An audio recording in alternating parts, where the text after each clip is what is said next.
기본 RNN과 이제 조금 또 좀 이제 디코딩 단에서 이제 좀 저희가 어떻게 하는가를 좀 살펴봤었고요. 그 다음에는 저희가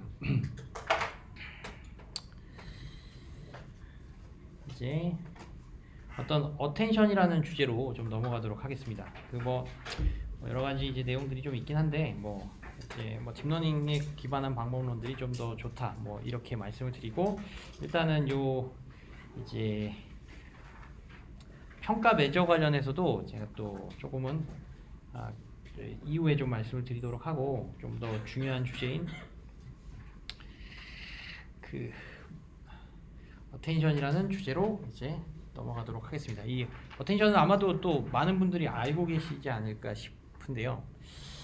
네, 그래도 뭐 간략하게만 좀 또 말씀을 드리고, 그 다음엔 그 이후에 저희가 배우게 될 그런 어떤 트랜스포머 혹은 셀프 어텐션 기반의 모델들도 이 어텐션을 조금 더 이제 확장을 하는 어떤 그런 형태가 됩니다. 자, 이 기본적으로는 기존에 이제 그 앞에서 다뤘던 시퀀스 투 시퀀스 모델의 이제 단점은 뭐냐면, 이제 이 어떤 인코딩 단에서 지금 보시면 이 네 개의 디멘전으로 이루어지는 벡터가 그 전까지 나온 모든 단어들의 정보들을 다 함축하고 있어야 되는 겁니다. 그러니까 이게 길이에 상관없이 결국은 뭐 길이가 총 뭐 100개 단어가 있었든, 아니면 첫 번째 단어에 대한 인코딩 벡터든 뭐 100번째 단어에 대한 인코딩 벡터든, 어찌됐건 이 인코딩 벡터가 결국은 이 기존까지 나왔던 모든 단어들의 정보를 다 포함을 하고 있어야 되는데, 근데 이제 디멘전 수는 이 리커런트 뉴럴 넷이라는 구조로 인해서 입출력의 측면에서는 항상 동일한 입력과 동일한 출력 사이즈 혹은 형태를 가져야 되기 때문에 이 네 개의 디멘전은 그대로 유지가 항상 되는 거죠.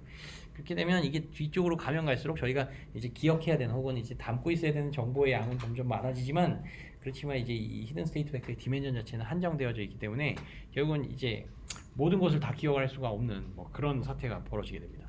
그래서 저희는 네, 이런 이제 정보에 이제 바틀렉이 생기는 저것을 이제 조금은 더 유연하게 해결을 하고자 하는 그런 이제 그 시퀀스 투 시퀀스 위드 어텐션 모델을 저희가 생각을 하게 됩니다. 그래서 이거 같은 경우는 이제 어떻게 되냐면요, 좀 더 구체적으로 한번 말씀을 드리면, 저희는 이 H1, H2, H3, H4라는 요 벡터들을 저희는 어떤 그 지금까지 나타났던 단어들의 정보를 다 축적하고 있는 정보라고도 볼 수가 있지만, 그래도 이제 이게 실질적으로는 이 예를 들면 이 H3는 이 입력 단어는 지금 갓 들어온 정보이고요.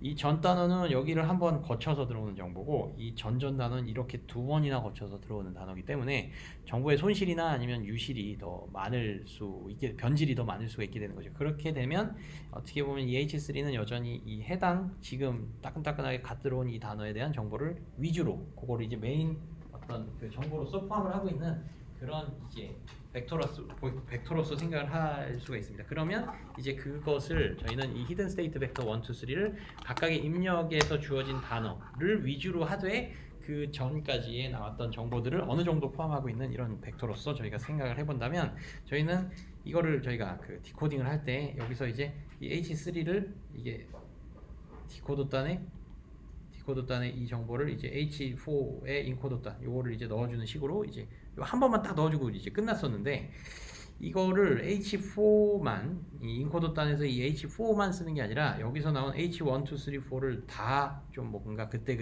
필요한 어떤 인코딩 단에서 발생된 히든 스테이트 벡터를 그때 다 필요한 어떤 것들을 자유롭게 골라서 가져가서 쓸 수 있게끔 해주는 메커니즘이 이 어텐션 메커니즘입니다. 그래서 일단 여기서는 이게 어떻게 되냐면 뭐 어텐션의 방법들은 뭐 몇 가지 서로 다른 방법이 있고, 그것들에 대해서도 간략하게 저희가 살펴보겠지만, 이제 이쪽에서 이제 넘어온 이 히든 스테이트 벡터를 가지고 RNN을 돌려서 이제 예를 들면 H1이 만들어졌다라고 하면요, 이거 여기서 이제 그 어떤 우리의 이제 히든 스테이트 벡터의 인코딩이, 그러니까 이 디코딩 단에서 이제 저희가 단어를 생성하는데 바로 쓰이게 되는 약간 Hout이라고 하는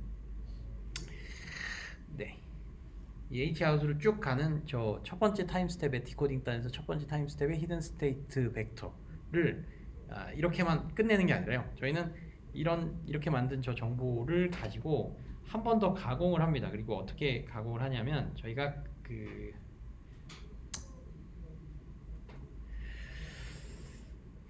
네, 여기서 만들어진 이 히든 스테이트 벡터를 이거를 아웃풋을 만들어내는 용도로 바로 쓰는 게 아니라요. 이거를 또 어떤 식으로 쓰냐면 지금 첫 번째 타임 스텝의 디코딩에서 첫 번째 타임 스텝의 히든 스테이트 벡터를 이 네 개 중에 저희가 어떤 정보가 혹은 입력단에서 어떤 단어가 이제 그 우리가 지금 당장 혹은 지금 타임 스텝에서 우리가 디코딩을 하는데 필요로 하는 단어인지를 이제 선별적으로 골라내는 겁니다. 그래서 이제 뭐 이게 뭐 이런 거거든요. I go home을 그러니까 뭐 아까 뭐 나는 학교에 좀 간다 이렇게 되면 이게 인코딩된 벡터가 이렇게 나올 겁니다. 그러면 이 디코딩 할 때 이것만 이 H3만 딸랑 들어갔었는데 저희는 여기서 뭔가 RNN을 통해서 만든 히든 스테이트 벡터를 가지고요. 이게 이제 디코더의 1인 거가 되죠. 근데 이걸 가지고 저희는 얘들을 한번 살펴보는 겁니다. 체크를 해서 어떤 게 지금 첫 번째 타임 스텝에서 만들어야 되는 단어일지를 한번 판단을 해보는 겁니다. 그래서 이제 나는 학교에 간다 해서 처음으로 생성해야 되는 단어는 I잖아요. 그러면 이제 여기서는 이제 이 단어를 위주로 이제 저희가 번역을 할 때 조 단어에 집중을 해서 조 단어에 해당하는 단어를 번역을 해야겠죠. 그러면 이제 H1을 기준으로 봤을 때 여기에 있는 요 인코드 단의 H1 얘를 이렇게 가지고 오는 겁니다. 그 정보를 그때그때 가지고 오는 그 메커니즘이 어텐션인데요. 이제 그 기본적인 차이는 이 H3만을 쓰지 않는다. 그래서 기존의 이제 인코딩 단에서 발생된 매 타임 스텝마다의 이제 인코딩 벡터들을 이제 다 사용을 하는 그런 이제 방식이 됩니다. 그리고 그거를 하기 위한 어떤 방식은 어떻게 되냐면요. 몇 가지 서로 다른 방식이 있지만 제일 쉬운 것부터 먼저 말씀을 드리면 이 히든 스테이트 벡터가 예를 들면 그냥 2차원짜리 벡터라고 하겠습니다. 아까는 뭐 동그라미가 4개가 여긴 동그라미 4개가 있으니까 4차원 벡터긴 한데 그냥 토이그젠 플러스 2차원짜리 벡터라고 생각하면 이게 1과 2입니다. 그리고 여기는 뭐냐면 1.2와 뭐 1.2와 2.1 그 다음에 여기는 마이너스 1과 1 뭐 2와 마이너스 2 이렇게 되면 이 벡터를 가지고요. 저 세 개의 이제 인코딩 단에서 발생된 히든 스테이트 벡터와 저희는 시밀러리티를 한번 구해보는 겁니다. 그리고 그 시밀러리티를 저희가 심플하게 이제 내적으로 구성을 할 수가 있습니다. 그러면 내적을 하면 이제 1.2와 2.1은 내적을 하면 1.2와 2.1, 4.2 하면은 뭐 4.2, 3.3이 되나요? 내적이? 그럼 얘는 이제 내적 값이 3.3인 거고요. 그 다음에 이 마이너스 1과 1은 내적 값이 1이 되고 2와 마이너스 2는 이거는 또 마이너스 2가 되네요. 그렇죠? 그러면 이거를 바탕으로 저희는 이거를 로짓 값으로 생각을 하고 여기다가 이제 소프트맥스를 거는 겁니다. 그러면 이 소프트맥스를 걸으면 어떻게 되냐면 이게 여기가 한 85%가 나오고요. 여기는 뭐 한 10%? 여기는 이제 5%가 나왔다고 생각을 하겠습니다. 그러면 이게 저희가 상대적인 어떤 시밀러리티 값으로 볼 수가 있고 그래서 저희는 이제 지금 현재 타임 스텝에서 디코딩을 하는데 혹은 지금 현재 디코딩 단의 타임 스텝에서 생성해야 되는 단어 이거를 생성하기 위해서 저희는 H1이 85%만큼 필요하고 얘는 10% 얘는 이제 5%만큼 필요하다는 것을 그래서 결국은 이 주어진 이 세 개의 벡터들을 요걸 이제 가중치로 저희가 써서요 이 선형결합 혹은 가중 평균을 내는 겁니다. 그렇게 되면 이제 말씀드렸던 것처럼 H1에 0.85, H2에 0.1, 저거에는 0.05를 곱해서 가중 평균을 내서 인코딩 단에서 H1, 2, 3에 대한 이제 웨이티드 에버리지를 뽑았으면 그걸 이제 갖고 가는 거죠. 이쪽으로 갖고 가서 여기서 쓰인 이 디코딩 단에서의 H1과 인코딩 단에서 만들어지는 어떤 웨이티드 에버리지 우리가 필요한 것을 누군지 판단하고 그 가중치를 바탕으로 인코딩 단에서의 그 인코딩 단에서의 히든 스테이트 벡터의 웨이티드 에버리지를 그것도 갖고 와서 그 벡터를 바탕으로 저희가 그 이제 아웃풋 단어를 생성을 해주는 겁니다. 그래서 이게 다 프로덕이 아까 말씀드렸던 여기서의 요 예제가 됩니다. 요 예제가 이제 되는 것이고요. 그래서 이제 시밀러리티를 구하고 그 시밀러리티가 뭐 이렇게 그 소프트맥스를 했을 때 그 이제 상대적인 분포가 이렇게 나왔더라 그러면 이것을 요거에다가 각각의 가중치를 이렇게 걸어서 이 웨이티드 에버리지를 하는 게 됩니다. 그러면 이제 보시면 이거를 여기에서 이 디코딩 단의 히든 스테이트 벡터랑 그걸 가지고 인코딩 단에서 필요한 것을 가지고 온 요 두 개의 벡터를 같이 써갖고 같이 입력으로 함께 써서 저희는 아웃풋 단어를 예측을 하는 거죠. 그러면 이제 요 단어 더 아까 나는에 해당하는 단어의 웨이트가 많이 걸렸다. 인코딩 단에서의 나는에 해당하는 그러면 이제 그 단어가 가지는 히든 스테이트 벡터가 이제 위주로 그 이제 아웃풋 단어를 생성을 하는데 이제 입력 벡터로 사용되게 됨으로써 이제 그것에 해당하는 단어 레벨에서의 번역이라고도 볼 수가 있는 이제 나는이라고 하는 것을 이제 I라고 이제 생성할 수가 있게 됩니다. 이런 방식이 이제 sequence to sequence with attention입니다. 그래서 이게 아까 말씀드렸던 것처럼 이제 H4가 혹은 마지막 인코딩 단의 마지막 타임 스텝에 히든 스테이트 벡터만 딸랑 그거 한번 이제 주고 끝내는 게 아니라 이제 여기서의 각각의 벡터들을 이렇게 그때그때 서로 다르게 사용을 할 수가 있다. 네, 그게 되고 자, 그 다음에 디코딩 단에서 이렇게 첫 번째 단어를 이렇게 생성을 했고요. 두 번째 단어를 생성할 때는 이 디코딩 단에서 H2가 있잖아요. 그럼 이걸 가지고 이제 또 여기다 또 내적을 또 해보는 겁니다. 그러면 그때는 서로 다른 가중치가 나올 내적 값에 기반한 시뮬러리티가 나오고 네, 그걸 가지고 이제 웨이티드 에버리지를 해서 네, 가져가는 거죠. 그걸. 네, 그러니까 이제 재료는 똑같대. 그거를 이제 서로 다른 가중치로 가져가서 디코딩 타임 스텝에 매 타임 스텝마다 이제 입력으로 사용해서 이제 아웃풋 워드를 하나씩 생성한다. 그러니까 이게 시퀀스 투 시퀀스 위드 어텐션입니다. 네, 질문 있으신가요? 이게 뭔가 이제 가장 베이직한 형태의 이제 그 어텐션 모델이 되고요. 그 다음엔 여기 있는 이퀘이션을 보시기보다는 이제 어텐션의 한번 패턴들이 어떻게 되는가를 보겠습니다. 그러면 지금 이런 방식으로 이제 디코딩의 매 타임 스텝에서 각 타임 스텝에서 인코딩 단에서 이제 누구 단어의 웨이트를 많이 걸었는지를 한번 비주얼라이즈를 해볼 수가 있게 됩니다. 그래서 이 같은 경우는 뭐 이런 프랑스어 문장이 들어왔을 때 이게 이제 디코더 혹은 타겟 랭귀지 이게 소스 랭귀지가 되는 거죠. 그러면 이제 첫 번째 단어인 더를 만들 때는 이 많은 단어들 중에서 이제 요 뭔지 모르겠지만 L 어포스트로피 요거를 본 겁니다. 그래서 요 한 줄에서 보시면 이제 요 단어를 본 거고 두 번째 단어를 생성을 할 당시에는 누구를 봤느냐 이 전체 중에서 이제 두 번째 단어를 봤고요 입력단에서. 그래서 뭔가 번역을 할 때 이렇게 순차적으로 잘 가져가는 것을 알 수가 있는데 근데 여기서 보시면 이게 어순이 이제 일정 구간에서는 이게 어순이 역전이 되는.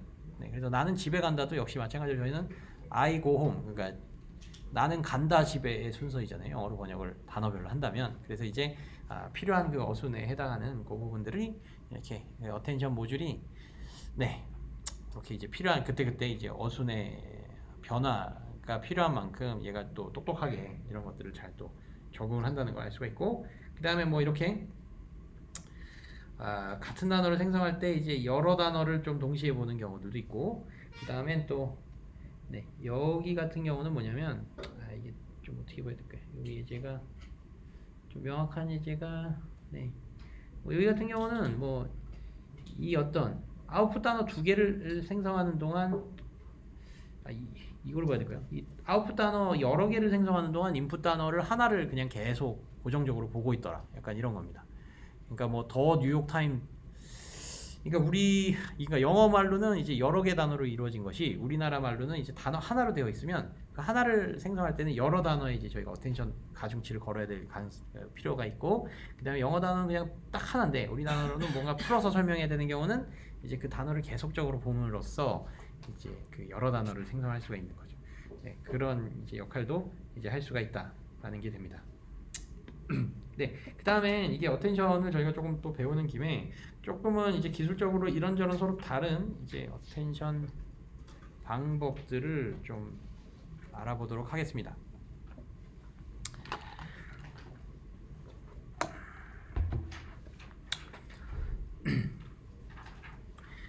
요거 같은 경우 이제 어텐션 방식에 대한 논문들이 몇 개가 좀 중요한 논문들이 있는데 이 서로 다른 이제 그 형태의 어텐션 모듈들은요.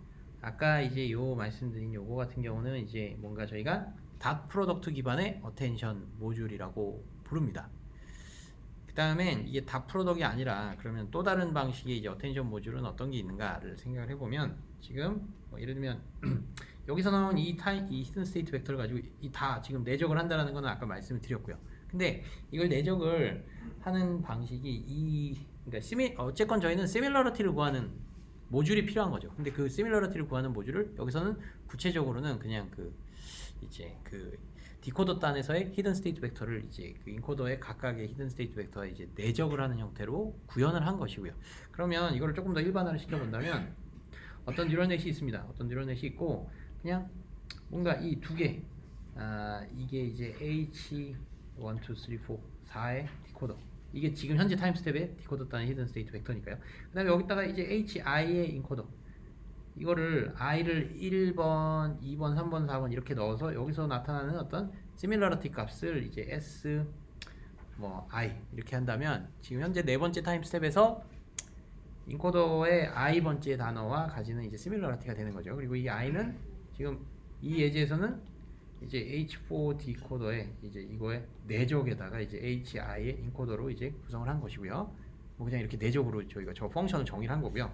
그다음에 또 다른 펑션을 정의하는 방식은 또 어떻게 되냐면 이 두 개를 입력으로 받아서 결국은 이가 하나의 그 이제 시밀러리티 값을 이제 아웃풋으로 뽑아주는 이 f를 뉴럴넷으로 구성을 하는 겁니다. 그러면 뉴럴넷을 어떻게 구성하냐면 지금 여기서 이제 디코더 단에 이제 히든 스테이트 벡터가 4개고 여기서도 또 죄송합니다. 디코더 디멘전이 4개, 여기서도 각각은 디멘전이 4개라고 한다면 네, 요 두 개죠. 디멘전 4개짜리 입력 2개가 있잖아요. 그거를 저희는 이렇게, 여기를 좀 쓰면 요 4개짜리가 이제 H 디코더가 되고요. 지금 현재 타임 스텝이 4라 그러면 이렇게 하고 또 이쪽에 이제 인코더에 이제 H 죄송합니다. 여기가 들어가고 여기가 4가 되고 여기가 인코더, 여기가 I 번째 단어의 히든 스테이트 벡터를 입력으로 주어서 이걸 뉴럴넷을 이렇게 하는 겁니다. 그러면 뉴럴넷으로 이제 싱글 레이어로 이제 구성을 한다라고 하면 여기 이제 뭔가 풀리 커넥티드 뉴럴넷이 구성이 되고요. 그 다음에 이거는 그럼 어떻게 정해지느냐? 저것도 이제 전체적인 과정 중에 이제 학습이 되는 겁니다. 네, 그래서 이 학습이 되어서 이제 그 값 하나를 이제 뽑았고요. 저 값 하나를 네, 저희는 이제 그 시밀러리티 값으로 생각을 하는 겁니다. 그러면 이제 이 값에다가 뭐 저희가 난리니어 유닛은 뭐 다양하게 걸 수가 있는데 뭐 예를 들면 탄 h를 걸겠다라고 하면 그 시밀러리티 값을 저희는 항상 이제 1에서 -1에서 1 사이의 시밀러리티 값으로 저희는 처리를 하는 거죠. 그러면 이제 이거 HI의 인코더 요거를 이제 1번 그러니까 여기서 1번 단어, 2번 단어, 3번 단어, 4번 단어 요거를 하나씩 다 넣어보면서 얘는 고정이죠 지금. 네, 그렇게 해서 이제 시밀러리티 값을 이 하나의 값을 매번 이렇게 각각의 서로 다른 인코딩의 단어, 인코더 단에서의 소스 워드랑 하나씩 해갖고 시밀러리티를 이렇게 트레인업을 한 뉴럴넷을 통해서 구할 수 있게 됩니다. 그러면 이거는 이제 저 W는 그러면 어떻게 학습이 되는가? 그러니까 앞에서는 이 시밀러리티를 구할 때 이 내적이라는 펑션은 여기에는 그 어떤 트레인업을 한 파라미터도 없습니다. 근데 이제 여기서는 이 뉴럴넷의 이 W가 그럼 어떻게 학습이 돼야 되는가? 네. 그럼 쟤를 그러면 어떻게 학습하는가? 그러니까 예를 들면 뭐 이 단어랑 이 단어, 그러니까 여기가 나는 여기가 나는 그리고 여기가 i였다. 그러면 이제 여기가 i를 생성할 때 이 4개 중에서 우리가 예를 들면 이 나는을 봐야 돼라고 해서 시밀러리티가 그러면 이제 나는이라는 단어와의 시밀러리티는 100% 그리고 나머지는 다 0%라고 저희가 그런 그라운드 트루스를 알고 있다면 그러면 저 시밀러리티 값에 대해서 직접적으로 슈퍼바이즈를 할 수가 있습니다. 로스를 걸어서요.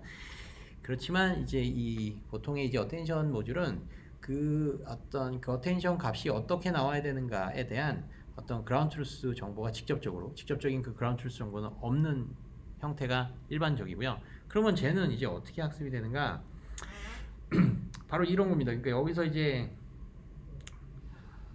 로스가 걸리게 되면 이게 예를 들면 i를 생성해야 되는데 u를 생성을 했다. 아니면 뭐 하여튼 뭐 소프트맥스 로스가 디코딩 단의 각 워드 바이 워드 혹은 각 타임 스텝에 생성된 워드와 그때 생성했어야 할 그라운드 트루스 워드와의 그 차이 혹은 그 소프트맥스를 걸어 갖고 이제 로스를 발생을 시키죠. 그러면 그게 쭉 백프랍이 되는데 아까 이제 보셨던 것처럼 이쪽 아웃단에서는 이게 좀 화살표가 이렇게 되고 있는 것은 이거가 이제 컨캣이 돼 갖고 입력으로 들어가서 아웃풋을 생성을 하잖아요. 그러면 백프랍이 당연히 이제 이쪽 방향으로도 가지만 이게 이쪽 방향으로도 가서 얘한테도 우리가 잘잘못을 묻는 겁니다.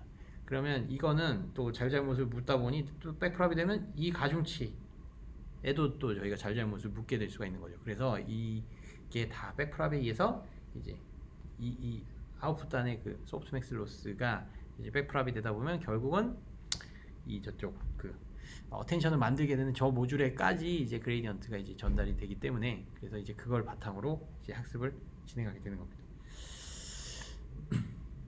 네, 그래서 이렇게 트레이너블한 모듈로서 이제 우리의 뉴런넷을 구성할 수도 있고 또 이제 중요한 건 이제 여기 레이어를 레이어 하나짜리로 구성할 뿐만 아니라 뭐 2개짜리로도 구성할 수가 있고 뭐 하여튼 다양하게 저 모듈을 이제 저희가 원하는 어떤 네트워크 구조를 저기에 이렇게 딱 끼워서 거기에 필요로 하는 파라미터들이 여전히 전체적인 어떤 백프랍에 기반해서 이제 학습이 되도록 우리가 전체 뉴런 번역 모델을 학습을 할 수가 있게 됩니다. 질문 있으신가요?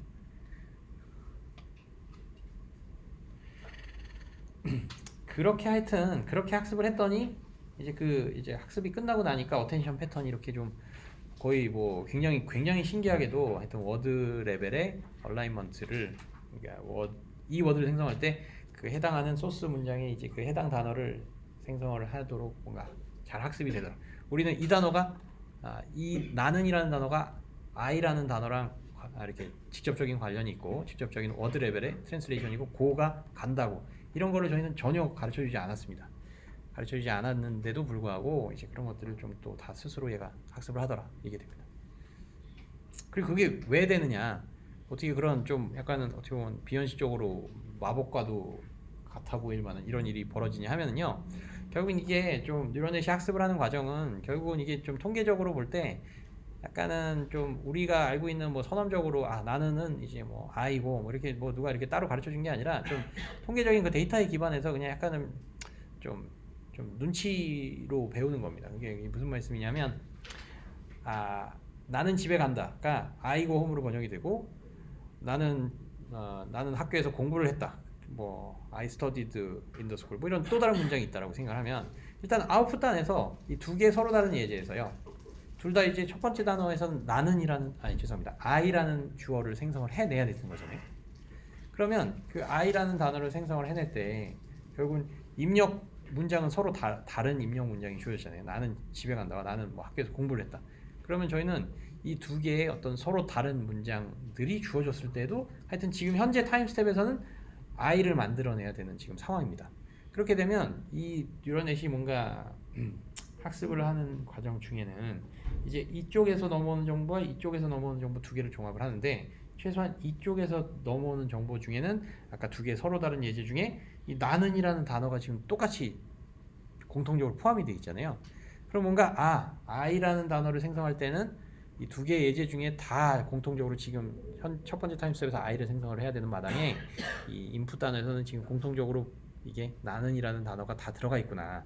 그러면 뭔가 걔를 이제 어텐션을 공통적으로 걸어서 그 공통된 정보, 그러니까 동일한 그 어떤 두 개가 공통적으로 가지는 정보를 이제 뽑아줄 수 있을 때에 이 정보가 들어오면 내가 I라는 거를 생성해야 되는 거니까 굉장히 서로 다른 베리에이션들의 문장들이 있겠지만 이제 뭔가 I라는 단어가 생성이 될 때에 어떤 해당하는 여러 문장 중에 어떤 공통 분모가 있었다면 그 공통 분모를 뽑도록 해서 그거를 이제 그 나는이라는 단어를 생성하는데 보다 직접적으로 도움이 될 만한 클루로서 제공을 해줄 수 있다면 그게 곧 이 어텐션 모듈이 뭔가 뒤쪽의 예측 과정을 좀 도와줄 수 있도록 동작을 하는 게 되겠죠. 그래서 이러한 식으로 이제 백프랍이 이렇게 뭔가 뒤쪽에서 일을 잘 할 수 있도록 다 도와주는 역할을 하는 과정에서 보다 보니 나는이라는 단어가 이제 I라는 단어를 항상 공통적으로 나타나니까 이제 그 어텐션 패턴을 배우고 그게 이제 신기하게도 결과적으로는 그 워드 레벨의 이제 그 번역을 얘가 배우게 되는 셈이 되는 겁니다.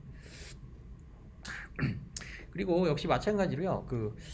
이제 뭐 나는 집에 간다, 나는 학교에 간다, 나는 뭐 게임방에 간다, 뭐 나는 뭐 고향에 간다. 뭐 하여튼 그것도 다 보니까 그 문장도 하여튼 다 고라는 단어가 번역 문장에 다 있습니다. 그러니까 두 번째 타임 스텝에서는 그게 고라는 단어를 만들어내야 되는 지금 다 공통된 상황인 건데 이게 보니까 이제 입력 단어에서의 한글 문장에서 보니까 간다라는 단어가 공통적이었고 그 간다라는 단어가 이번에는 두 번째 단어가 아니라 그러니까 나는 집에 간다, 뭐 나는 어디에 간다 이러면 이제 간다라는 단어는 지금 다 세 번째에 걸려져 있지만 지금 저희가 I go 혹은 I went라는 어떤 go나 went의 단어의 이제 위치는 두 번 디코딩 단에서 두 번째 단어잖아요.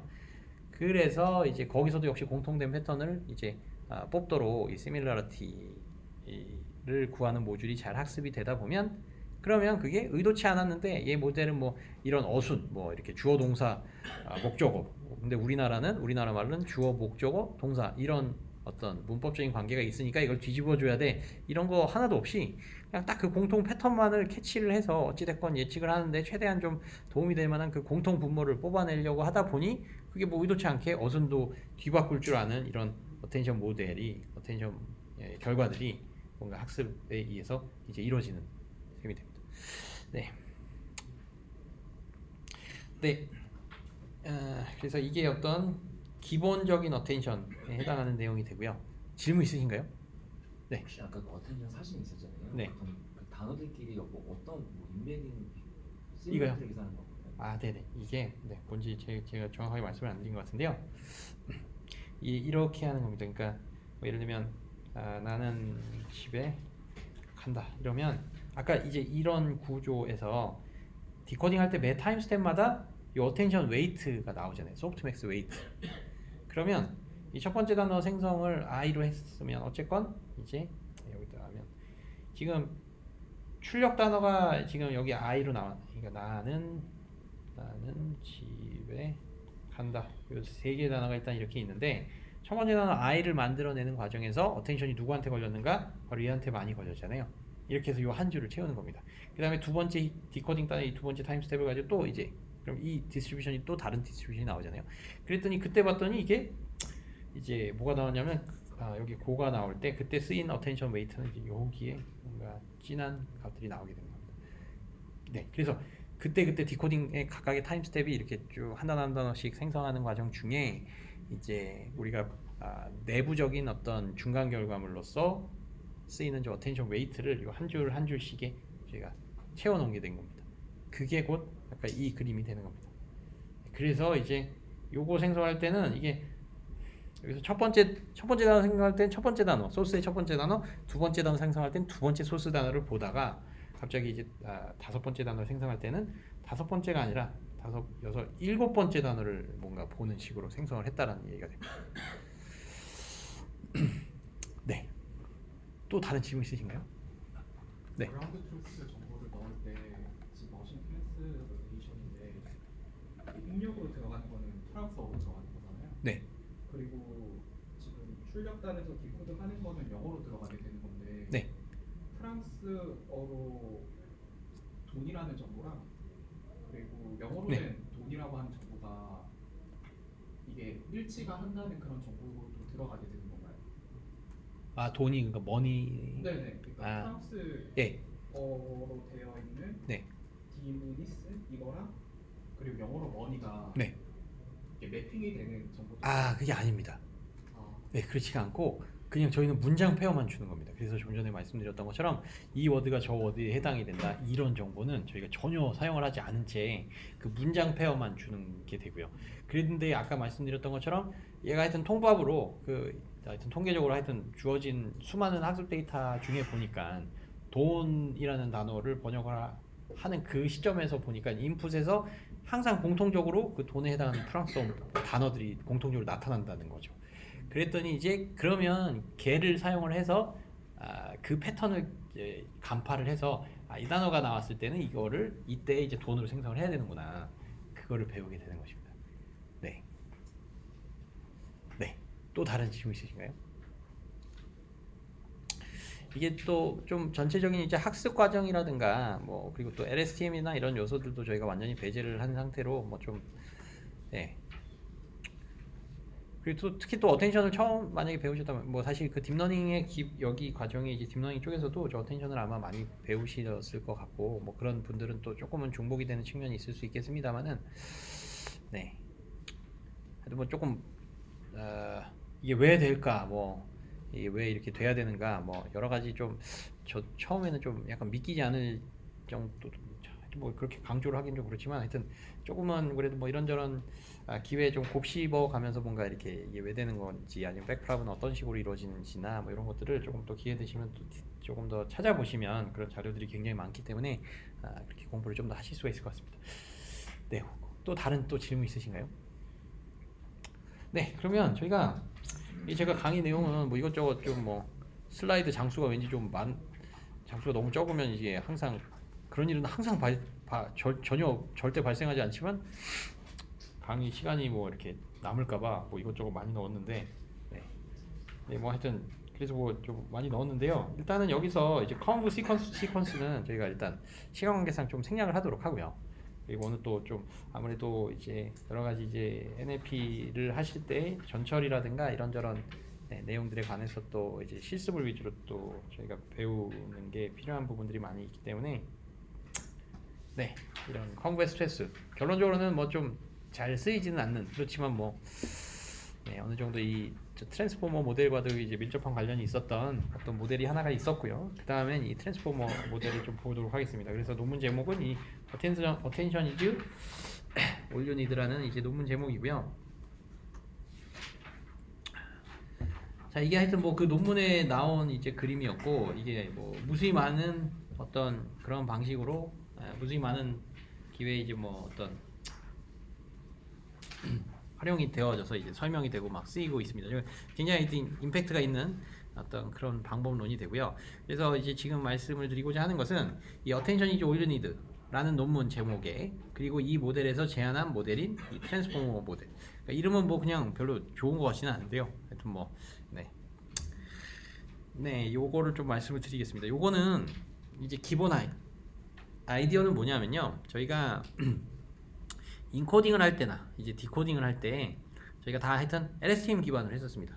그렇죠. 문장에 단어들을 하나씩 주어져 있을 때 그거를 이제 LSTM 기반으로 똑같은 그 RNN 셀 혹은 LSTM 그 동일한 펑션을 이렇게 반복적으로 적용시켜서 이제 문장의 정보들을 잘 인코딩을 해내고 디코딩 할 때도 마찬가지고요.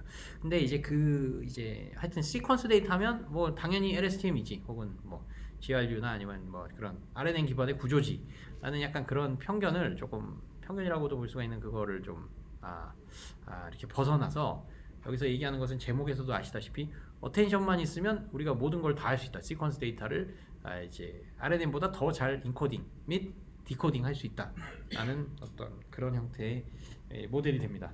그래서 여기서 이제 좀 말씀을 드리고자 하는 것은 LSTM의 구조, 아까 기본적인 구조 있잖아요. 조금 더 일반화 시켜서 써보면 HT는 RNN의 HT-1과 XT가 이렇게 주어지는 거죠. 그래서 저 기차놀이를 차츰 해내는. 네. 근데 이제 중요한 건 아까 제가 잠깐 이제 말씀을 드렸던 것처럼요. 자, 이게 인코딩 단에서 이제 지금 한 이쯤 되면 사실 여기 있는 단어는 이런 좀 뭔가 여러 단계를 거치다 보면 변질이나 이제 정보의 유실이 많이 되는 겁니다. 그러니까 이 H3에는 저 멀리 있었던 한참 전에 이제 들어왔던 입력은 거의 좀 약간 흔적을 찾아보기 어려울 수도 있게 되는 거죠. 그래서 네, 그런 측면에서 이게 이제 어떤 문제라고 저희가 부르냐면 이제 롱텀 디펜던시를 제대로 이제 처리를 못하는 뭐 그런 방식으로 이야기를 합니다. 그래서 이게 또 어떤 문제가 또 있을 수 있냐면 이 롱텀 디펜던시가 이제 언어상에서 보면 뭐 이제 QA 같은 데서도 뭐 예를 들면 뭐 스토리가 진행이 되는데 뭐 철수가 뭐 집에 가서 게임을 했다. 뭐 그랬는데 갑자기 스토리가 막 바뀌어서 장면이 많이 여기 바뀌는 과정을 그러니까 그런 상황을 생각해 보시면 뭐 영희는 그 시간에 뭐 공부를 밤새서 했다. 그랬는데 영희가 공부하는 것 중에 뭐 이런 뭐 NLP가 나와서 뭐 어텐션도 공부도 하고 뭐 그래서 다음날 시험을 잘 봤다. 그랬는데 이제 철수는 어제 놀았으니까 철수는 당연히 시험을 못 봤다. 아마 그 철수는 시험을 못 봤다라는 근거는 그러니까 영희 얘기가 중간에 한참 끼니까 저 앞에 있었던 철수가 이제 어젯밤에 뭐 놀았다 뭐 약간 그 얘기가 이제 어떻게 보면 연관이 되는 거잖아요. 그렇게 되면 이제 굉장히 먼 타임 스택 간의 어떤 그 디펜던시도 이 언어상에서는 충분히 있을 수가 있고 이것들을 이제 LSTM이 잘 해결을 하지 못한다는 것이 되고요. 그러면 그거를 왜 이제 RNN의 구조가 그거를 못하느냐? 바로 지금 말씀드렸던 것처럼 지금 H3라는 단계에서는 저 H1 같은 조금은 더 멀리 있었던 거 정보가 저기까지 반영이 되려면 어쩔 수 없이 여러 단계를 거쳐가야만 피할 수 없이 저 여러 단계를 거쳐가야 그게 이제 그 멀리 있는 타임 스텝의 정보로 전달이 된다는 뜻이 됩니다. 그러면 이거를 뭔가 숄컷처럼요. H3를 이제 인코딩을 할 때 H1이 이렇게 멀리 떨어져 있는 만큼 RNN을 거쳐서 이제 정보가 전달되는 게 아니라 변질이 될 수도 있고 소실이 될 수도 있는 이런 상황을 이제 탈피해서 저희가 그냥 그 바로 숄컷으로 그러니까 직접적인 링크를 이렇게 만들어 주는 겁니다. 네, 그렇게 되면 뭔가 좀 좋겠죠. 그럼 그 정보를 그러면 어떻게 만들어 주느냐? 바로 이제 저희가 여기서 이야기한 뭔가 그 어텐션을 좀 사용을 하는 겁니다. 지금 그게 무슨 말씀이냐면요. 이거는 뭐 지금 꼭 뭐 이렇게 말씀을 드리는 게 이 모델이 실제로 동작하는 건 아니긴 한데 지금 이 H3라는 정보를 만들어낼 때는 이 H2가 예를 들면 얼마만큼 정보로 반영되고 이 H1은 얼마만큼 정보로 반영되는데 이 하여튼 RNN을 H1 같은 경우는 두 번의 RNN을 거쳐가야만 여기에 이제 정보가 반영이 되는 거죠. 그런데 그거를 이제 뭔가 이렇게 만들어주는 겁니다. 이렇게 직접적인 이 링크를 만들어줘서 네 그러면 이제 RNN이 또 기본적으로는 이게 약간 RNN은 이게 좀 등비 수열이랑 거의 실질적으로는 동일하거든요. 그러니까 이게 무슨 말씀이냐면요. 그 하여튼 이게 다 그레디언트 베니싱이랑 뭐 그레디언트 익스플로전 베니싱 뭐 이런 문제들이랑 다 관련이 되는데 뭐 하여튼 그래서 이 가중치가 여기 가중치가 하여튼 좀 그렇게 크게 걸리지 않는 뭐 이거 좀 이야기하려다 보니 좀 시간이 좀 많이 필요할 것 같고요. 뭐 본론부터 하여튼 말씀을 드리면 이게 두 번을 거치는 과정으로 이제 그 H3까지 도달을 하게 되면 결국은 여기에 있는 이 H1이 이 H3한테 정보를 전달하는 어떤 그 양의 혹은 그 개수 값이 혹은 가중치 값이 굉장히 하여튼 작은 값으로 일반적으로는 걸리게 됩니다. 그게 이제 정보가 저 끝까지 가지 못하게 되는 어떤 주된 원인이 되어서요. 그러면 결국은 이 정보가 여기까지 갈 수 있는 그 어떤 가게 되는 그 개수 값을 그 이 타임스텝이 떨어져 있는 만큼의 RNN을 통과를 시킬 수밖에 없는 이 어쩔 수 없는 구조를 탈피해서 아까 말씀드렸던 것처럼 바로 숄컷을 만들어주자라는 이제 얘기가 되고 그러면 그 이제 바로 직접적으로 여기에 해당하는 뭔가 가중치를 어떻게 만들어주냐 하면요. 네, 이렇게 만들어줍니다. 좀 뭐 논리적으로 아주 타이트하게 제가 지금 뭐 스토리를 이제 이렇게 말씀을 드리지는 좀 못하긴 하는데 뭐 RNN의 기본적인 구조는 이거였다면 지금 저희는 이제 어텐션 모델에서는요 결국은 여기에 이제 H3가 있으면 H2도 있을 거고 H1도 있겠죠. 그러면 이 전에 이제 입력이 X1, X2, X3가 있는 건데요. 이 입력단에서 그러니까 혹은 이 전체 하나의 시퀀스를 어떤 벡터들의 시퀀스로 이루어져 있는 입력이 주어졌을 때 저희는 이런 벡터들의 또 다른 시퀀스로 있는 아웃풋이 이렇게 나오는 이런 이제 RNN 모듈을 생각을 하되 이 RNN의 기본 구조 대신에 저희는 어텐션을 쓸 때는 이게 어떻게 쓰냐 하면요. 이 H2를 만들 때는 아까 그 RNN의 구조에서는 이 X2라는 정보랑 이 X1이라는 정보 이 두 개가 합쳐지고 이 H3를 만들 때는 요거랑 이제 말씀드렸던 것처럼 요거랑 또 요렇게 요거 세 개가 이렇게 만들어지잖아요. 근데 요 링크를 저희가 그냥 이렇게 직접적으로 이렇게 바로 구성을 하고요. 그 다음에 여기에 붙는 요 H3를 기본적으로는 이 X1, X2, X3에 대한 뭔가 그냥 이 선형결합을 생각을 하는 겁니다. 그래서 이 정보를 어떤 형태로든 조합을 해서 만든 선형결합 그리고 그거를 뭐 여러 풀리 커넥티드 레이어를 통과시키면 이거를 어떤 형태로 이제 그 H3에서 필요로 하는 그런 정보 형태로 가공을 할 수가 있겠죠. 네, 그러면 이 가중치 값을 얼마로 부여를 하느냐? 그 부여를 하는 과정을 저희는 아까 좀 전에 배웠던 어텐션 기반으로 이제 가중치를 부여를 하는 겁니다. 즉 그 말은 무슨 말씀이냐면요. 자, 여기서 이 H3를 아직 만들기 전이잖아요. 그러니까 아까 이제 인코더 단에서는 그러니까 디코더 단에서는 저희가 시밀러리티를 이제 비교를 하는 데 쓰이는 그거를 저희가 또 여기서는 쿼리 벡터라고 이야기를 합니다. 그러니까 i라는 단어를 생성을 하기 위해서는 아까 보셨던 것처럼 디코더 단에서의 H1 가지고 저쪽 인코더에 있는 벡터들과 다 내적을 한 번씩 했었잖아요. 그러면 하여튼 그 디코더 단의 H1이 공통적으로 이제 시밀러리티를 구하게 되는 어떤 기준이 되는 공통 벡터잖아요. 그럼 저희는 이걸 쿼리라고 표현을 합니다. 그러니까 이 쿼리를 하나 줬을 때 이 중에 과연 누가 가장 유사한 거여서 그 유사한 애를 나한테 갖다 주느냐. 네. 그 다음에 이제 이거를 가지고 저희는 만약에 정보를 가져와야 될 게 이제 0.1 어텐션 웨이트를 한번 생각해 보는 겁니다. 0.1, 0.2, 0.7. 이 말은 이제 지금 히든 스테이트 H3를 만들기 위해서 이제 X3에서의 정보의 양은 내가 70% 그리고 20%, 10% 이렇게 지금 가중치를 뭔가 한번 생각을 해볼 수가 있는 겁니다.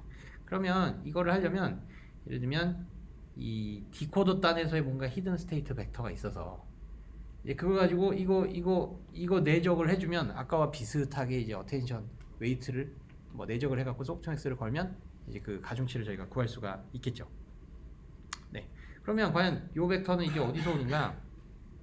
네, 이 벡터는 어디서 오냐? 여기서는 뭐 별도의 이제 인코더 및 이제 디코더로 이제 분리되어져 있는 이런 과정이 아니라 아까 말씀드렸던 이게 그냥 이 하나의 인코더, 그러니까 뭐 나는 집에 간다라는 이 문장을 이들 내에서의 어떤 필요로 하는 정보들을 좀 뒤섞어 줄 수 있도록 하는, 그래서 이제 정보를 가공을 해서 이제 그 H123를 만들어낸 이 어떤 용도로 저희가 사용을 해야 되기 때문에 저희는 여기서 이제 별도의 이제 디코딩 페이지가 있어서 뭔가 그쪽에서 이 쿼리 벡터를 가지고 오는 게 아니라 이게 따로 저희가 존재하지는 않고요. 그러면 이제 H3를 만들기 위해서 이건 아직 안 만들어졌잖아요. 그러면 그냥 여기서는 이게 그래서 저희가 이거를 셀프 어텐션이라고 표현을 하는데요. 이 X3 이 벡터를 그냥 쿼리로 사용을 하는 겁니다. 이걸 쿼리로 사용을 해갖고 이거를 그러면 자기 자신과 내적을 하고요. 그 다음에 얘 내적을 하고 이걸로 내적을 하는 거죠. 그럼 하여튼 주어진 재료 벡터들에다가 내적을 하는데 기준이 되는 그 쿼리 벡터를 그냥 지금 H3를 만들어야 되니까 H3 타임 스텝 3에 대한 입력 벡터였던 그 입력 벡터 중 하나였던 그 X3를 저희가 쿼리 벡터로 사용을 하는 겁니다. 그럼 이렇게 가중치를 해서 시밀러리티를 구하면 뭐 그게 뭐 얼마 나올 거고 로직 값이 나올 거고 소프트맥스를 걸면 이런 가중치가 나올 수가 있겠죠. 그러면 저희는 이러한 정보를 이제 그런 식으로 아까 이제 저쪽 인코더 단에서 필요한 애가 누군지를 잘 판별을 해서 그거에 가중치를 많이 걸어갖고 이제 가중 평균의 형태로 이 입력에서 주어졌던 인코딩 단에서의 벡터들을 가지고 왔다면 여기도 똑같습니다. H3를 인코딩을 할 때 이 세 개의 정보를 0.1, 0.2, 0.7만큼으로 이렇게 가중 평균을 해갖고요. 가중 평균을 해갖고 그거를 뭔가 하나의 레이어를 더 거쳐서 그러니까 뭔가 필요로 정보를 가지고 왔으면 아까도 뭔가 아웃풋도 생성하고 이러려면 그거 가지고 한 번 더 가공을 혹은 한 번 더 레이어를 거치잖아요.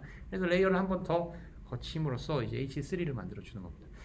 자, 그러면 H2를 만들어 줄 때는 어떻게 되느냐? 아까 말씀드렸던 것처럼 이게 RNN 기반에서는 이제 이쪽도 이쪽 이 두 개만으로 저희가 사용을 하잖아요. 그렇다면 이 두 개의 이제 X2를 가지고 X2에 대한 내적값, 그 다음에 X2를 X1에다가 또 내적을 걸어주면 이제 이 두 개의 정보를 저희가 예를 들면 이거는 뭐 예를 들면 이게 30% 얘는 또 70% 뭐 이런 정보 가중치를 또 뽑아낼 수가 있고 그런 식으로 이제 정보를 합쳐주고 그 다음에 그걸 가지고 이제 뭔가 지금 H2로서의 이제 히든 스테이트 벡터로서 저희가 인코딩을 해줄 수가 있게 됩니다. 네, 그러면 이제 조금 더 디테일한 것들은 이제 바로 또 말씀을 드리되 좀 하이 레벨에서 저희가 생각을 해볼 이제 좀 저희가 좀 짚고 저희가 넘어갔으면 하는 것은 하여튼 그 LSTM이나 뭐 이렇게 RNN 기반에서는 하여튼 입력 시퀀스가 주어져 있을 때 어떤 그 워드별로 이제 한 번 더 뭔가 정보가 인코딩된 인코딩 그 히든 스테이트 벡터가 나타나는데 그게 곧 아까 제가 말씀드렸던 여기에 있는 이 한 세트의 인풋 시퀀스 벡터와 이거를 어떤 형태로 가공한 형태의 이제 아웃풋 시퀀스 벡터를 만들어내는 이 입출력의 과정으로 생각을 한다면 이 과정을 저희는 아까 LSTM이나 RNN 기반이 아니라 이 셀프 어텐션 기반의 뭔가 모듈로 사용을 한다라는 이야기가 됩니다. 네, 그 다음엔 또 하나 이제 또 말씀을 드릴 것은 저희가 뭐 오늘 뭐 앞에서 이제 뭐 말씀을 드리지 않았던 것 중에 하나는 이제 랭귀지 모델, 그러니까 뭐 번역이든 뭐 랭귀지 모델링이든 이런 걸 할 때 저희가 기본적으로는 이제 LSTM이 이제 왼쪽에서 오른쪽으로 가는 것뿐만 아니라 이제 그 오른쪽에서 이제 왼쪽으로 가는 이제 백워드 LSTM도 같이 사용을 합니다. 그래서 그게 이제 바이디렉셔널 LSTM 혹은 바이디렉셔널 뭐 GRU 혹은 RNN이 되는 거죠. 그래서 바이디렉셔널 쓰면은 네, 다들 아시죠?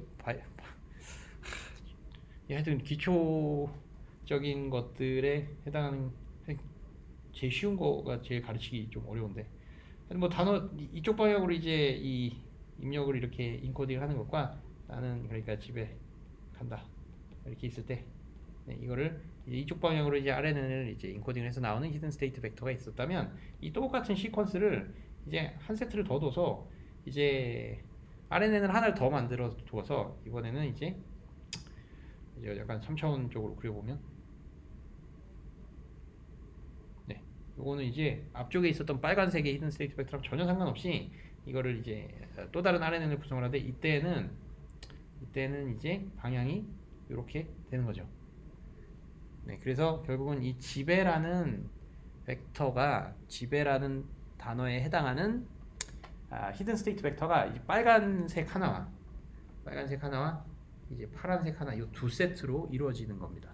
이게 이제 바이디렉셔널 이제 RNN에서 이제 나타나는 히든 스테이트 벡터가 되고요.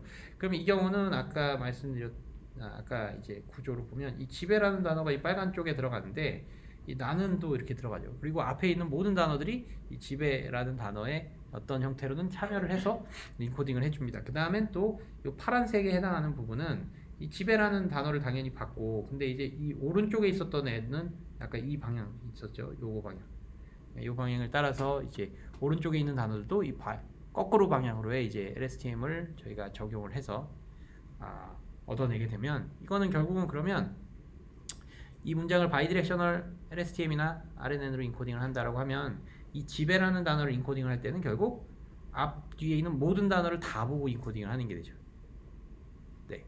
그렇게 되면 그 바이디렉셔널 RNN 그러니까 정보가 이제 어떤 식으로 호나 그러니까 many to many인 겁니다. 그러니까 세 개의 이제 입력 시퀀스가 들어왔으면 세 개의 길이로 이루어져 있는 입력 시퀀스가 들어왔으면 아웃풋에 해당하는 또 세 개의 길이로 이루어져 있는 아웃풋에 각각의 이제 히든 스테이트 벡터를 만들려면 이 인풋에 들어와 있던 이 세 개의 정보가 다 조합이 돼서 첫 번째 걸 만들어내고 두 번째 거든 두 번째 것대로 어떤 형태로 이 입력의 세 개가 다 조합이 돼서 두 번째를 만들어내는 거죠.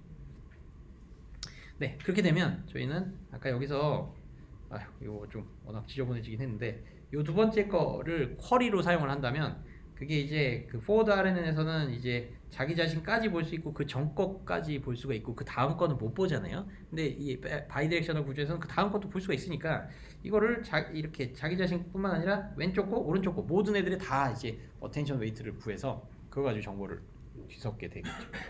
네, 그래서 뭐 이런 식으로 이제 기본적으로는 many to many 형태의 이제 어떤 이것도 큰 틀에서는 뭔가 fully connected의 형태로 생각을 하실 수가 있습니다. 여기 있는 H1이 X1, X2, X3 모두를 다 반영하고 H2는 X1, X2, X3 모든 정보를 다 반영을 하는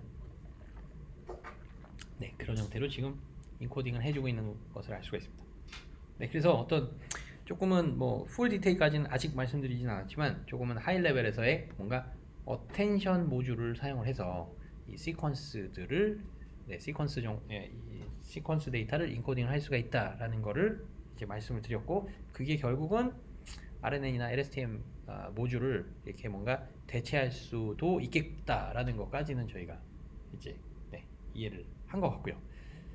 자, 그 다음엔 이거를 조금 더 확장을 하는 방식을 좀 알아보겠습니다. 그리고 이거를 참고로 저희가 셀프 어텐션이라고 부릅니다. 왜 셀프 어텐션이라고 하냐면 아까의 그 인코더 디코더 구조상에서의 어텐션은요, 그 쿼리가 생성되는 곳은 이 디코딩 단에서 쿼리가 독립적으로 생성이 되고 어텐션을 걸어주게 되는 재료들은 또 이건 또 따로 있잖아요.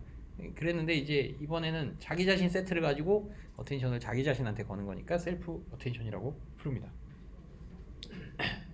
네, 그 다음엔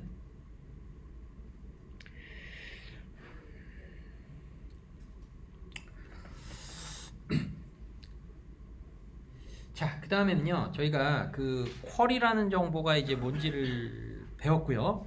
그 다음에 여기서 이제 또 다른 어떤 개념들로서 이제 키와 이제 밸류라는 것을 조금 또 배우고 있습니다. 이거 뭐 별건 아니고요. 지금 다 배운 이 과정에서 어떤 용어만 저희가 정의를 하는 겁니다. 그러니까 쿼리가 뭔지는 저희가 의미는 파악은 했고, 그 다음에 이제 키 및 밸류는요 이게 뭐냐면 약간 뭐 이런 거거든요. 이제 해시 테이블이 있으면 예를 들면 철수는 뭐 15살, 영희는 뭐 30살, 뭐 제이는 뭐 22살, 뭐 이런 테이블이 있다고 생각을 하겠습니다. 그러면 저희는 여기서 제인이 몇 살입니까?를 물어보려면 이제 이게 그냥 배열인데 이제 배열의 이제 키가 어떤 일반적인 arbitrary한 어떤 물론 유니크해야 되는 어떤 스트링의 형태로 그 배열의 인덱스가 정의가 되어져 있는 해시 테이블입니다. 기본적으로. 그래서 예를 들면 이 해시 테이블의 이름을 저희가 뭐 A라는 테이블로 정의를 하겠다. 그럼 A에 파이썬으로도 뭐 예를 들면 제인 이렇게 쓰면 이 값은 뭐가 나오느냐? 22가 이렇게 나오는 겁니다. 그쵸? 그러면 저희는 만약에 A에다가 여기에 없는 철수, 영희, 제인이 아니라 이제 존 이렇게 줬다. 그럼 이거는 뭐가 나오느냐? 없다라고 하겠죠. 그러니까 이거는 뭐 key does not exist 뭐 이런 뭐 아니면 뭐 이렇게 대충 나오잖아요. 네. 그래서 이 해시 테이블에서 우리가 필요로 하는 어떤 그 이제 엔트리에 있는 요 값을 뽑아오는 과정이 지금 이 해시 테이블에서 지금 요 간단한 요 한 줄이 나타내는 어떤 그런 과정이죠. 그럼 여기서는 저희가 입력으로 뭘 줬냐면 이런 제인이라든가 이런 존이라든가 우리가 찾고자 하는 그 어떤 그걸 주는 거잖아요. 그리고 여기서는 이게 저희의 쿼리가 되는 겁니다. 그러면 이 쿼리가 저희 이 해시 테이블 A라는 해시 테이블에서 이게 지금 이 첫 번째 컬럼을 저희는 이걸 뭐라고 부르냐면 이걸 이제 키라고 부르고 이걸 이제 밸류라고 부르는 거잖아요. 그래서 키와 밸류가 이런 식으로 페어들로 쭈루루 구성되어 있는 이게 곧 해시 테이블인 겁니다. 그러면 저희는 이 제인이라는 쿼리를 주면 이 쿼리가 실제로 있는 그 키 값을 찾는 거죠. 그럼 그 자리에 해당하는 밸류 값을 저희는 갖고 오는 거잖아요. 이게 곧 해시 테이블에서 저 간단한 저희 언산 혹은 저 이제 과정이 이루어지는 이제 형태가 되는데, 자 이거를 이 제인도 어떤 벡터라고 생각하겠습니다. 이 뉴럴넷은 뭐 모든 이제 이 세상에 존재하는 모든 어떤 그거는 다 벡터다 약간 이런 게 있잖아요. 그래서 제인도 벡터, 그 다음에 이 철수 영희 제인이랑 뭐 이런 것들 키에 해당하는 또 벡터들이 있고, 또 이 아웃풋도 이게 뭐 어떤 하나의 스칼라 값으로 지금 숫자로 되어져 있지만 저것도 어떤 형태의 벡터라고 생각하면 우리 해시 테이블은 키 벡터와 밸류 벡터의 쫙 그 리스트로 정의가 되어져 있고요. 우리가 주는 쿼리는 뭐냐면 또 벡터가 되는 거죠. 그러면 이번에는 이제 아까 뭐 존이다 그러면 여기가 이제 없다 에러를 내는 거 이거는, 그리고 이제 제인이다 라고 하면 이 제인에 딱 그걸 찾아가 그것만 이제 뽑아오는 이런 과정은 어떻게 보면 하드하게 이제 저희가 수행하는 서치 과정입니다. 딱 그게 이그젝 매칭을 지금 저희가 기준으로 해서 우리가 원하는 것을 뽑아오는 게 되죠. 근데 이게 모두가 다 벡터화 되면 이게 다 뭔가 좀 소프트하게 시밀러리티로 되고 막 이렇게 되기 때문에 이 제인이라는 벡터가 있고 뭐 혹은 존이라는 벡터도 있다 그러면 여기다가 다 이 키 벡터들과 어떤 형태로 시밀러리티를 다 구해보는 거죠. 그래서 우리가 찾고자 하는 어떤 그 밸류가 있는 위치가 예를 들면 이 철수 자리에는 10%, 영희 자리에는 뭐 20%, 제인 자리에는 뭐 70% 이런 다 상대적인 그 시밀러리티 비율로 나타나고, 그러면 그 비율을 우리가 뽑고자 하는 이 밸류 벡터들의 가중치로 이렇게 적용을 해서 그 밸류 벡터들의 가중 평균을 구해서 그걸 가지고 오는 것이 이 해시 테이블에서 우리가 필요로 하는 우리가 찾고 싶은 그 쿼리를 줬을 때 우리가 이제 뽑아오게 되는 그 아웃풋이 되는 겁니다. 네, 여기까지 이해 가시나요? 요것만 하시면 이제 뭐 중요한 어떤 내용을 잘 어느 정도 커버를 저희가 한 게 된 것 같고요. 자, 그러면 저희가 이런 쿼리가 있었다면 또 키와 밸류의 리스트들, 키 밸류 페어의 리스트들로 이루어져 있던 해시 테이블로부터 쿼리를 가지고 우리가 원하는 정보를 끄집어내오겠다라는 관점으로 본다면, 아까의 그 어텐션은 기본적인 어텐션 모듈은요 키와 밸류가 뭐였냐면 여기 있었던 요게 키가 됐습니다. 왜냐면 이거랑 다 내적이 되어서 시밀러리티를 구하니까요. 그 다음에 밸류는 뭐냐? 여기서 구해진 요 가중치를 다시 여기다가 적용을 하는 겁니다. 그래서 이 4개의 벡터에 대한 가중 평균으로서 최종적인 아웃풋 벡터를 가지고 오는 게 되죠.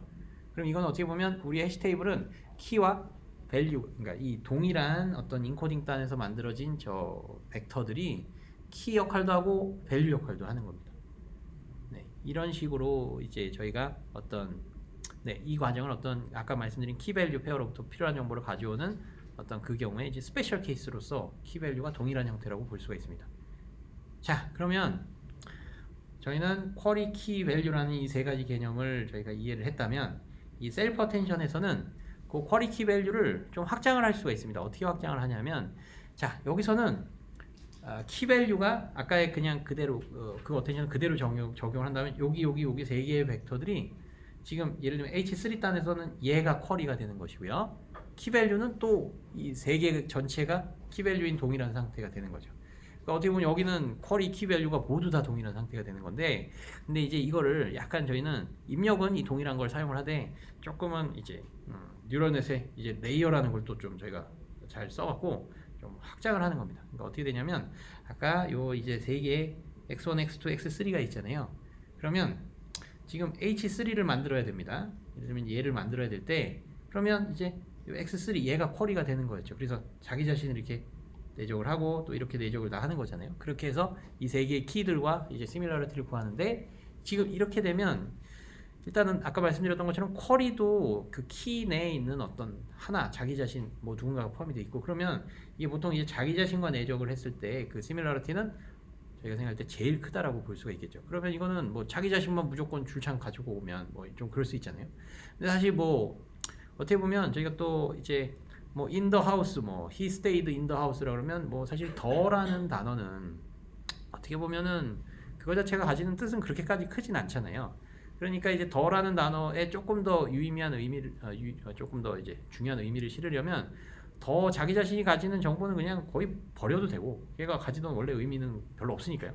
하우스, 그러니까 더 다음에 하우스가 나온다면 그 더에는 어떻게 보면 그 하우스 정보를 조금 더 주입을 시켜주는 것이 좀 더 합리적일 수 있습니다. 그러니까 자기 자신의 웨이트가 이 높을 수밖에 없는 이 과정은 어떻게 보면 좀 뭐 한계가 어느 정도 좀 있는 거죠.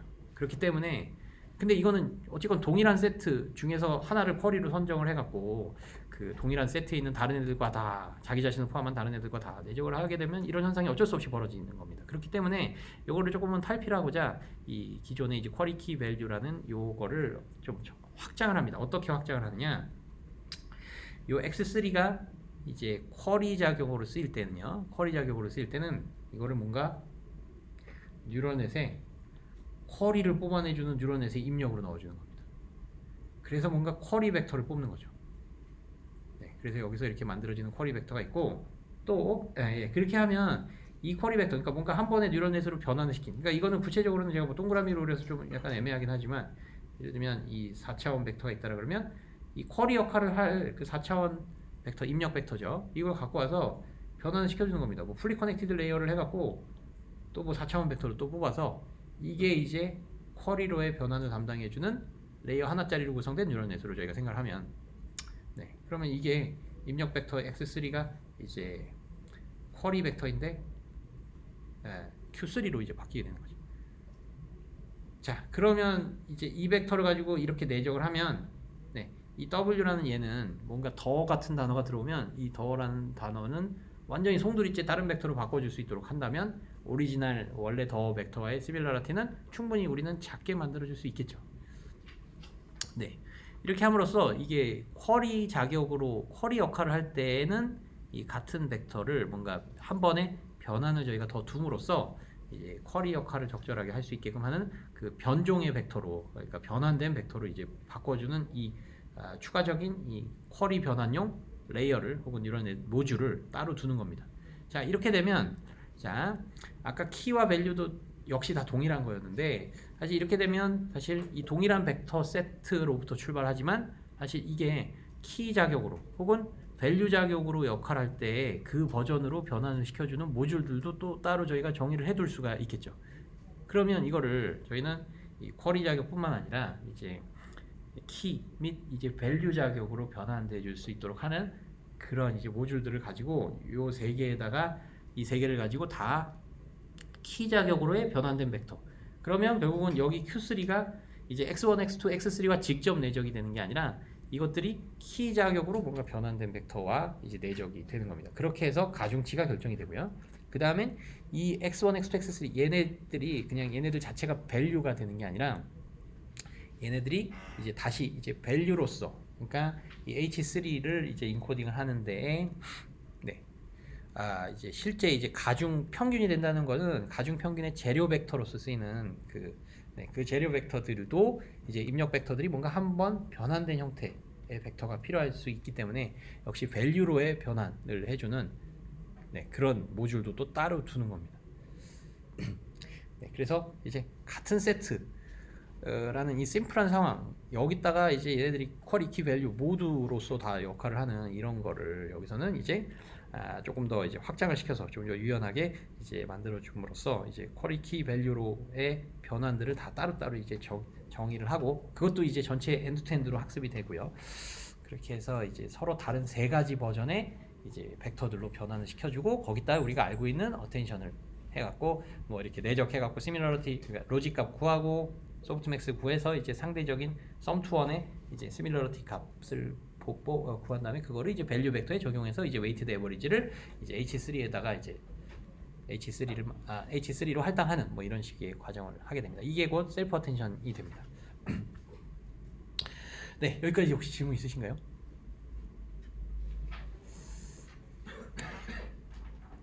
자, 그러면 또 여기서 하나 더 조금 더 확장을 시켜보겠습니다. 그러니까 이게 무슨 말씀이냐면요, 저희가 이걸 또 확장을 시킬 수 있는 방법. 어쨌건 지금 쿼리 키 밸류로의 변환을 저희가 정의를 했잖아요. 그러면 이 쿼리 키 밸류로의 변환이 꼭 이제 뭔가 한 세트의 변환만, 그러니까 어떤 정해진 하나의 변환만 있는 게 아니라 이 쿼리 키 밸류로의 변환을 이 한 레이어 내에서 여러 버전을 좀 정의를 하는 겁니다. 그러니까 이게 무슨 말씀이냐면요. 지금 이 쿼리 키 밸류로의 변환을 이렇게 한번 정의를 해보겠습니다. 다 이 쿼리 키 밸류를 이게 4차원 벡터를 가지고 우리가 최종적으로 만들어야 되는 히든 스테이트 벡터도 다시금 이제 4차원 벡터라고 한다면 저희가 어쨌건 얘네 세 개를 이제 리니어 컨비네이션해서 웨이티드 에버리지 해갖고 아웃풋 벡터를 지금 어텐션 지금 말씀드린 쿼리 키 밸류 이거에 기반해서 뭔가 웨이티드 에버리지 형태로의 이제 벡터로 뽑아내 준다면 지금 이거를 저희가 총 4차원의 정보를 만들어내는데 중요한 이거를 예를 들면 요 2차원의 정보, 요 2차원의 정보를 따로따로 만들어 주는 겁니다. 이걸 어떻게 하느냐? 이 지금 입력으로 주어지는 이 4차원 벡터 이거 있잖아요. 요것들을 저희가 쿼리 키 밸류로 변환을 하는 요 뉴럴넷이 다 정의가 된다고 했죠. 그러면 WQ도 있고 WK도 있고 WV도 있는 겁니다. 쿼리용, 키용, 밸류용. 근데 이 아웃풋 레이어의 숫자를 아까 제가 이제 4차원이라고 이제 말씀을 드렸는데 저거를 그냥 예를 들면 2차원으로 줄이는 거죠. 네, 2차원으로 줄이면 그러면 결국 얘네들이 밸류로 변환될 때에도 뭔가 2차원의 어떤 저 정보가 어떤 형태로 축약된 정보 혹은 우리의 그 리니어 트랜스포메이션 4차원 벡터를 이제 2차원으로 변환시켜주는 그 밸류로의 트랜스포메이션이 어떤 집중해서 뽑고자 하는 정보들을 이제 뽑아주도록 하는 뭐 그런 이제 밸류로 이제 변환되는 레이어를 정의를 할 수가 있겠죠. 즉 그 말은 저희가 이제 키 밸류 쿼리 키 밸류로의 변환을 저희가 이렇게 정의를 했다면 그것들에 대한 디멘전은 더 이상 X1, X2, X3가 가지던 오리지널 디멘전이랑 이제 상관없이 뽑을 수가 있게 되는 거죠. 자, 그러면 그거를 다 예를 들면 2차원으로 정의를 했습니다. 쿼리 키 밸류로의 변환을 다 2차원으로 정의를 했으면 어쨌건 밸류 벡터도 2차원이잖아요. 그럼 걔네들의 리니어 그러니까 웨이티드 에버리지는 역시 또 2차원 벡터가 나올 겁니다. 그러면 저희가 4차원 벡터를 만들어야 되는데 2차원밖에 못 만든 거잖아요. 그러면 여기다가 또 뭘 하냐면 두 번째 세트의 쿼리 키 밸류를 또 정의하는 겁니다. 그리고 걔도 또 뭔가 2차원식으로 다 한다면 그러면 걔는 걔대로 이제는 또 이제 첫 번째 정의된 쿼리 키 밸류로의 변환에 쓰이던 그 이제 WQ, WK, WV라는 선형 변환 그 매트릭스랑 이제 독립적인 또 다른 한 세트의 W 그 여기 변환 벡터들이 있어서 그거를 가지고 또 하면 시밀러리티는 이제 첫 번째 세트를 가지고 쿼리와 키들을 내적해서 나온 시밀러리티 패턴이랑 이번에는 동일한 입력을 썼음에도 불구하고 쿼리 키로의 변환의 행렬이 이제는 새롭게 정의됐기 때문에 그렇게 정의된 쿼리 키 벡터들을 가지고 시밀러리티를 구하면 예상의 첫 번째에서 나왔던 이제 시밀러리티 값이랑 다른 게 나오겠죠. 그렇게 해서 그렇게 또 거기서 또 새로이 정의된 밸류를 가지고 또 이 2차원을 또 만들어 주는 겁니다. 즉 이 말은 무슨 말씀이냐면 어쨌건 쿼리 키 밸류로의 이 이제 한 세트의 이제 변환이 우리가 어떤 기준으로 이제 그 누구의 어떤 정보를 어떤 기준으로 가져올까를 결정하는 한 세트의 어떤 말 그대로 기준이라고 한다면 그 기준은 여러 개를 두어서 그 여러 개로부터 뽑혀진 정보들을 저희가 한데 이제 그 조합을 해서 최종적인 아웃풋을 정의할 수가 있겠다는 겁니다. 그래서 이거를 저희는 뭐라고 부르냐면 멀티 헤드 어텐션이라고 부릅니다. 그러니까 멀티 헤드라는 말이 헤드가 뭐냐? 서로 다른 헤드는 곧 아까 말씀드린 서로 다른 기준의 어떤 쿼리 키 밸류 익스트랙션을 해주는 모듈이 되고. 네. 그리고 이거는 뭐 조금은 기계적으로 이 과정 자체에 대해서만 좀 말씀을 드렸지만 좀 또 뭐 사실 이거를 조금 더 직관적으로 조금 썰을 푸는 식으로 이게 무슨 의미를 가지는지를 좀 말씀을 드린다면 예를 들면 뭐 저희가 이제 뭐 아이고 홈에 해당하는 뭐 그거를 한다면 그 홈에 해당하는 어떤 단어 자리에 이제 히든 스테이트 벡터를 저희가 인코딩을 할 때 만들어진 이 4차원 벡터는 하여튼 이 전체 이 문장에서 그러니까 이 주변 단어들이라든가 이 문장상에서 이 홈이 가지는 어떤 의미나 역할이나 이런 것들을 하여튼 4개의 서로 다른 값들로 정의를 한 거잖아요. 그리고 각각의 이 히든 스테이트 히든 벡터의 디멘전 하나하나가 무슨 의미인지는 뭐 저희도 뭐 잘 모르지만 어찌됐건 뭐 4차원 벡터 상에서 저희가 표현할 수 있는 어떤 다양한 정보들을 포함한 게 저 4차원 벡터가 되는 겁니다. 근데 이거를 저희가 헤드별로 쪼개서 이제 처음 2차원은 요 기준으로 두 번째 2차원은 또 저 기준으로 이렇게 뽑는다라는 말은 예를 들면 저 홈을 이제 나타내는 이제 히든 벡터인 저 4차원 벡터에 저희가 담아야 될 정보는 예를 들면 홈은 이제 주체가 누구냐? 바로 I가 되죠. 그 다음엔 홈은 또 예를 들면 뭐 그 어떤 동사 그러니까 뭐 고의 홈인지 그 목적지가 홈인지 아니면 I come from home 이러면 뭐 집에서 왔어라고 하면은 뭐 어떤 그 출발지로서의 홈인지 그러니까 그 동사와 그 관계를 생각했을 때 그 홈이 가지는 역할이나 어떤 의미가 또 정의가 되겠죠. 그렇게 되면 이거는 말씀드렸던 것처럼 어떤 주체로서의 정보, 그 다음에 이게 뭔가 어떤 그 행동이나 그런 동사를 기준으로 봤을 때 어떤 또 다른 정보들이 이렇게 있을 겁니다. 그러면 이제 이런 것들을 다양한 기준으로 저희가 정보를 뽑을 수가 있는 게 좀 필요할 수 있겠죠. 그래서 이런 것들을 생각을 해본다면 이게 뭐 한 세트, 그러니까 첫 번째 헤드의 쿼리 키 밸류가 이제 뽑고자 하는 것은 주체 정보를 뽑는다라고 한다면 거기서 나타나는 어텐션 웨이트는 아마도 저희가 갖고 있는 I, go, home 이 세 개 단어들 중에 이제 주체격에 해당하는 I에 해당하는 단어와의 그 시밀러리티가 높을 거고요. 네, 그다음에 value는 value대로 이제 뭔가 정보를 저장을 할 거고. 네. 그다음에 이제 뭐 어떤 고의 대상으로서의 이제 그 home이다라고 하면 고 자리에 이제 고 단어에 이제 어텐션을 많이 걸어서 이제 그때 이제 새로이 정의된 value 벡터의 가중치를 많이 주어서 정보를 갖고 오게 되겠죠. 그래서 그 정보를 모두 다 이제 다 합쳐서 이제 한 벡터로 이제 정보를 이제 가지게 되는 겁니다. 뭐 그래서 이게 어떤 멀티헤드에 기반한 셀프 어텐션의 어떤 의미이자 뭐 정당성 같은 게 됩니다. 네, 질문 있으신가요? 네.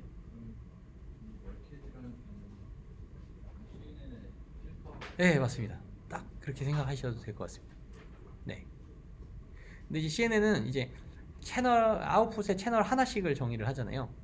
근데 여기서는 이제 밸류 벡터가 2차원짜리 2개를 혹은 뭐 이게 10차원이어서 2차원짜리 5개를 쓰는 헤드를 헤드 개수를 5개로 정의했다. 그럼 한 헤드당 여기서 이제 2차원씩의 벡터를 뽑아내는 거죠. 그러니까 밸류의 기준으로 보면 밸류가 꼭 스칼라는 아닌 거잖아요. 근데 CNN은 필터 하나당 이제 스칼라 값, 그러니까 한 채널이 생성이 되잖아요. 그러니까 어떻게 보면 거기서는 이제 밸류가 각 이제 그 헤드당 밸류는 최소한 1차원 벡터다라는 형태로 생각하실 수가 있습니다. 풀리 커넥티드랑 지금 오텐션이랑 사실 되게 비슷한 것 같은데. 네, 맞습니다. 네, 그게 커넥티드로 해도 거의 비슷해요. 네, 그게 좋은 지적이시고요. 이거를 그러니까 예를 들면 풀리 커넥티드로 한번 저희가 생각을 해본다면 이걸 이제 풀리 커넥티드 관점으로 생각하는 것도 굉장히 좀 의미가 있습니다. 말씀하신 것처럼요. 그래서 이게 이렇게 세 개가 있을 때 예를 들면 그러니까 멀티 헤드는 이번에는 빼고 그냥 단일 헤드로 생각하겠습니다. 이렇게 할 때 이때 가중치, 그러니까 얘를 이제 쿼리로 썼을 때 짜라락 해갖고 그 시밀러리티가 있고 또 여기 시밀러리티도 또 나름대로 저희가 되고 이거잖아요. 그러면 사실 이 가중치들을 지금 여기서 이걸 풀리 커넥티드로 바라본다면 이건 그러니까 정확하게는 풀리 커넥티드보다는 조금 더 복잡한 형태입니다. 왜 그러냐면 이 풀리 커넥티드는 여기가 이제 노드가 하나, 그러니까 이제 스칼라인 거잖아요. 근데 이거는 이제 벡터째로 이제 가중치가 걸리는 거기 때문에 그거보다는 약간 좀 다른 그런 마이너한 차이는 있긴 하지만 어찌됐건 뭐 풀리 커넥티드로 이 지금 벡터 레벨의 풀리 커넥티드로 바라본다면 이 가중치들을 저희가 풀리 커넥티드 레이어를 정의를 했을 땐 총 가중치가 3 곱하기 3 총 9개가 있잖아요. 이 9개 가중치는 다 독립적으로 정의가 되죠. 얘네 가중치들은 다 독립적으로 정의가 되는 겁니다. 근데 그러면 여기서는 파라미터가 9개 필요하죠.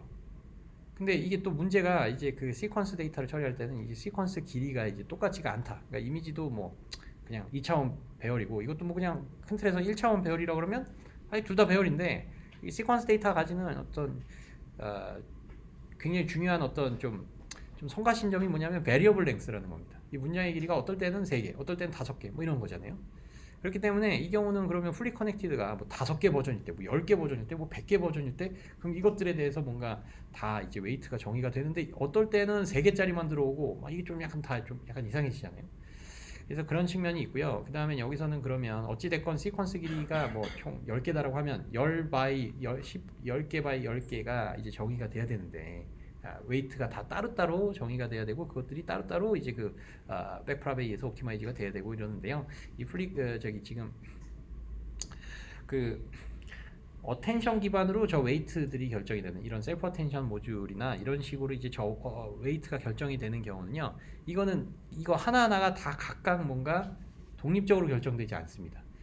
여기서는 바로 이 여기서의 쿼리 키 밸류의 쿼리 키에 해당하는 그것들의 어떤 내적에 의해서 정의가 되고 거기서 필요로 하는 파라미터는 바로 이 쿼리와 키로의 변환을 담당해주는 그 매트릭스 걔만 필요한 거죠.